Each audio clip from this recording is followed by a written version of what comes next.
ನಮಸ್ಕಾರ. ಇದನ್ನ ನಾವು ಬ್ರೇಕಿಂಗ್ ನ್ಯೂಸ್ ಅಂತಾನೆ ಕನ್ಸಿಡರ್ ಮಾಡಬಹುದು. ಯಾಕಂತ ಹೇಳಿದ್ರೆ ಗವರ್ಮೆಂಟ್ ಆಫ್ ಇಂಡಿಯಾದ ministry of commerce and industries ಏನಿದೆ ಅದು ಇ ಕಾಮರ್ಸ್ ವೆಬ್ಸೈಟ್ಸ್ಗೆಲ್ಲ ಒಂದು ಡೈರೆಕ್ಷನ್ ಕೊಟ್ಟಿದೆ. ಅದೇನಂತ ಹೇಳಿದ್ರೆ ಹೆಲ್ತ್ ಡ್ರಿಂಕ್ಸ್ ಕ್ಯಾಟಗರಿಯಲ್ಲಿ ಇರುವಂಥ ಬೋರ್ನ್ವಿಟಾ, ಹಾರ್ಲಿಕ್ಸ್, ಕಾಂಪ್ಲಾನ್ ಇದನ್ನೆಲ್ಲ ಹೊರಗಡೆ ತೆಗಿಬೇಕು ಅಂತ.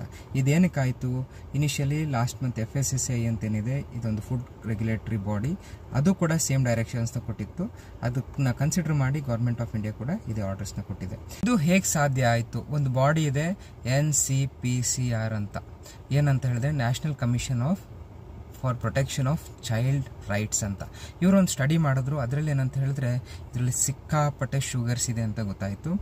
ಅದಕ್ಕೋಸ್ಕರ NCPCR ಅವರು FSSAIಗೆ ಲೆಟ್ರ್ ಬರೆದ್ರು, ನೀವು ಇಂಥ ಡ್ರಿಂಕ್ಸ್ನೆಲ್ಲ ರೆಗ್ಯುಲೇಟ್ ಮಾಡಬೇಕು ಅಂತ.